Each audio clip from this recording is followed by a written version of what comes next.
Hi everyone, welcome to this second episode of Bhagavad Gita summary series, and today we are discussing chapter 2, the Sankhya Yog, or the Yog through analytical knowledge, the knowledge of the self. This is one of the most important chapter from Bhagavad Gita, and it is basically the summary of all the next 16 chapters.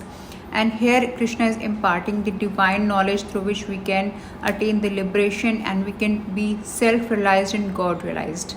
I'm trying to make it even further simple, and I will read few verses, few very important verses that I feel that should be explained in the words of Lord Krishna, and which has a direct impact on understanding and feeling the depth of those verses.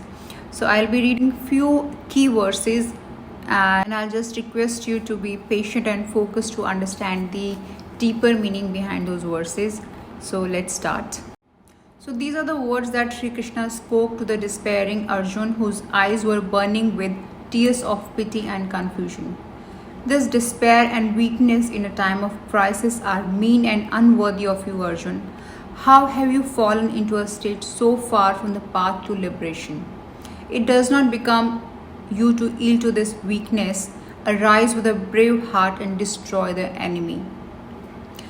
And now Arjun is saying, my will is paralyzed and I am utterly confused.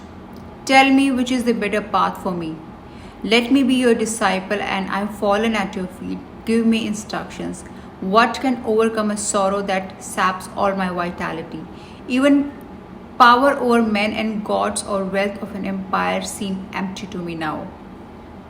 This is how the Arjun, the great warrior, spoke to Sri Krishna with the words, O Krishna, I will not fight. And he fell silent. And now to this, seeing Arjun totally sunk into despair, he smiles, because he is the divine and he does not get affected by such things. So now Krishna says, Arjun, you speak sincerely, but your sorrow has no cause.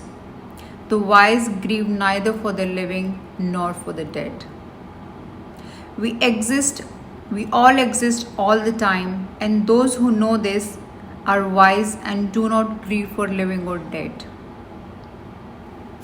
There has never been a time when you, I, and the kings gathered here have not been existed, nor will there be a time when we will cease to exist. As the same person inhabits the body through childhood, youth, and old age, so too at the time of death he attains another body. The wise are not deluded by these changes. The impermanent has no reality, and the reality lies in the eternal. And those who have seen the boundary between these two have attained the end of all knowledge. The body is mortal, but that which dwells in the body is immortal and immeasurable. Therefore, Arjun, fight in the battle. As one abandons worn-out clothes and acquires new ones, so when the body is worn out, a new one is acquired by the self who lives within. The self cannot be pierced by weapons or burned by fire. Water cannot wet it, nor the wind can dry it. The self cannot be pierced or burnt, made wet or dry. It is everlasting and infinite, standing on the motionless foundations of eternity. So, O mighty Arjun, death is inevitable for the living, birth is inevitable for the dead. Since these are unavoidable, you should not grieve or feel sorrow.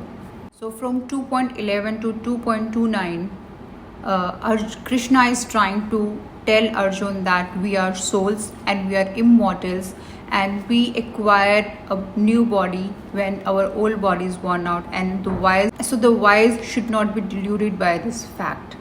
We've always been there and we will always continue to be. So it's just the body that you are seeing that will be destroyed, but the soul of all these kings will carry on. So you should not grieve over this. You should come out of this body conscious, and you should start dwelling upon the soul consciousness, which is immortal. And once you realize that, you will not grieve or feel this sorrow.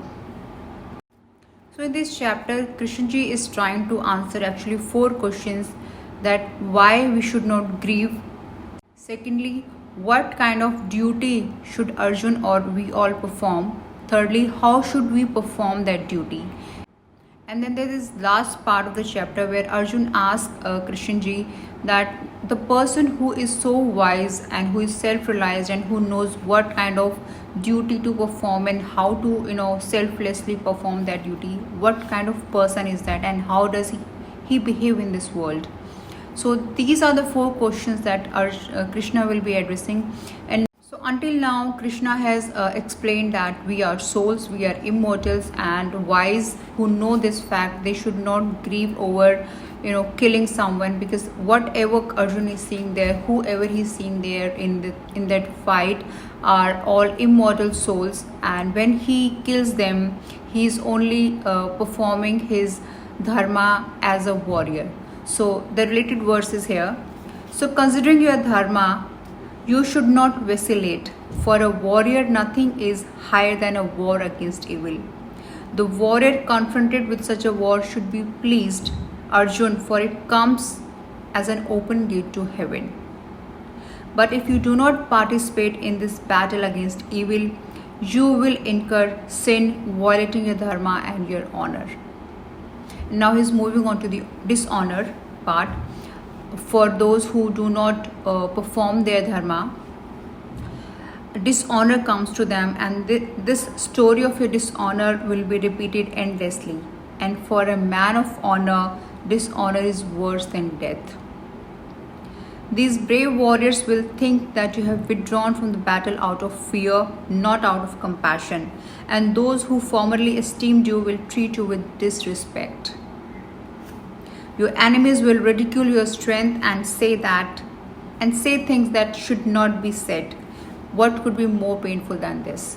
But if you will engage in this great battle, you will not incur sin. He will commit a sin if he decides not to fight this war, and his dishonor will be repeated endlessly through ages. And now Krishna will be answering the third part here, the third question, that once the person is self-realized and is performing his dharma, then what way should he perform his dharma? What kind of duty should he do when he is performing his dharma? So this is a 2.47 verse.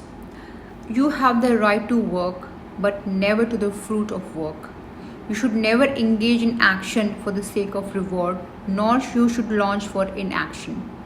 Perform work in this world, Arjun, as a man established within himself, without selfish attachments and alike in success and defeat, for yoga is perfect evenness of mind, disciplining the mind and unifying it in God, and rising above the dualities of success and failure or pain and pleasure. That kind of person is established in eternal truth, self-controlled, without any sense of duality or the desire to acquire and hold. Mind has overcome the confusion of duality. You will attain the state of holy indifference to things you hear and things you have heard. When you are unmoved by the confusion of ideas, and when your mind is completely united in deep samadhi, you will attain the state of perfect yoga, and you will become a self-realized and a God-realized person. So to this, Arjun becomes very curious and he wants to know more, and here he asks the first question. Tell me of those who live established in wisdom, even aware of the self. O Krishna, how do they talk, how do they sit, and how do they conduct in this world? So Krishna calls them sthit pragya people, who have a steady mind and who are not deluded by anything that is going around them, who are totally unaffected and above the dualities of life. So he called them sthit pragya, and now he is going to explain what qualities do these people have and why should we aim to be like them. So let's hear more about them. What are their qualities? So verse number 2.56. Neither agitated by grief nor hankering after pleasures, they live free from lust and fear and anger. Established in meditation, they are truly wise. Fettered no more by selfish attachments, they are neither elated by good fortune nor depressed by sad. Such are the seers. Just like a tortoise draws in its limb, the wise can draw their senses at will.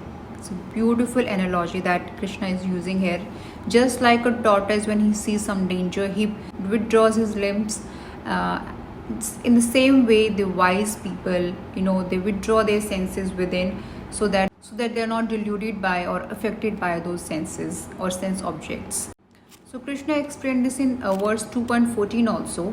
So when the senses contact sense objects, so the senses in our body, when they see a sense object, a person experiences pain and pleasure, likes or dislikes, or cold or heat, and these experiences are fleeting, they come and go. But the wise are not affected by these changes, and they remain same in pain and pleasure, and are truly wise and fit for immortality. Now again he mentioning in 2.62 words, when you keep thinking about sense objects, attachment comes. Attachment breeds desire, the lust of possession that burns into anger.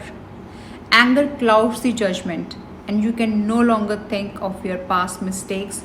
Lost is the power to choose between what is right and what is wrong, and what is wise and what is unwise, and then your life goes waste.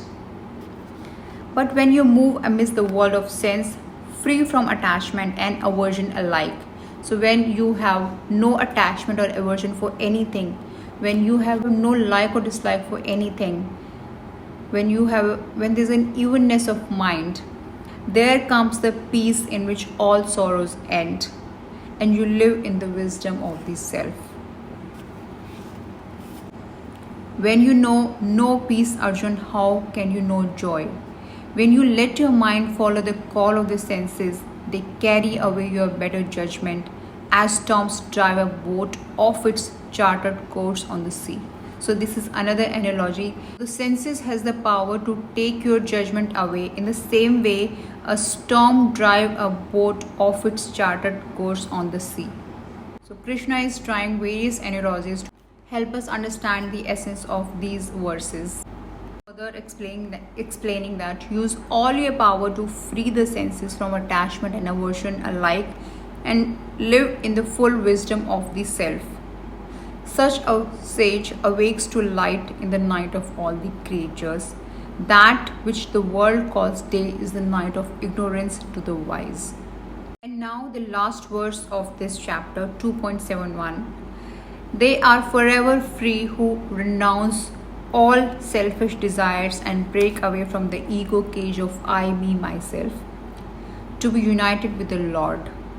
And this is the supreme state.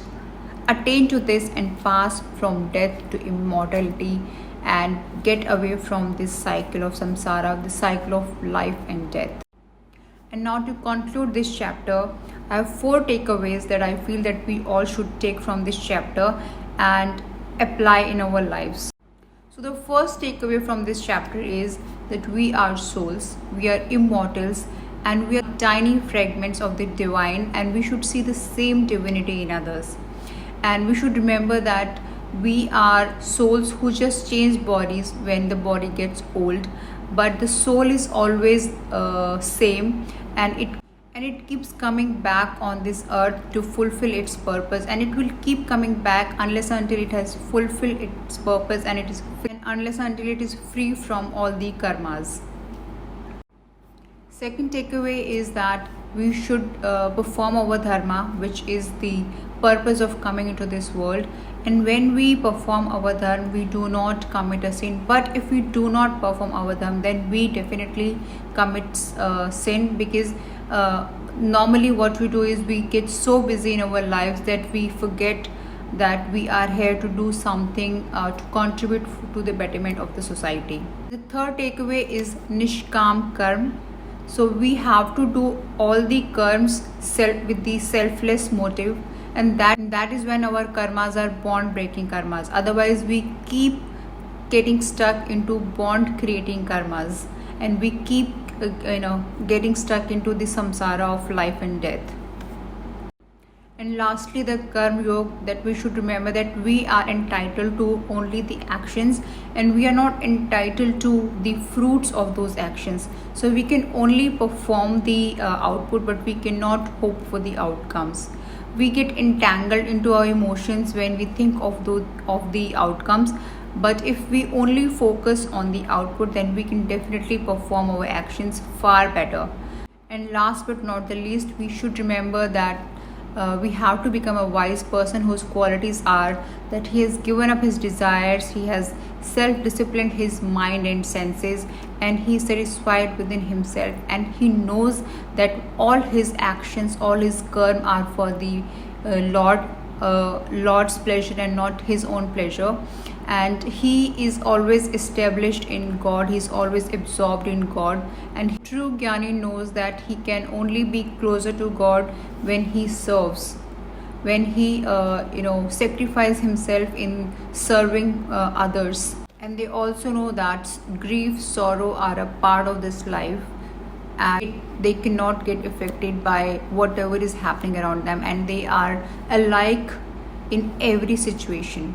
They are unaffected and they are self-absorbed and God-absorbed. So they are unaffected by the pain and pleasure that is always going in this world.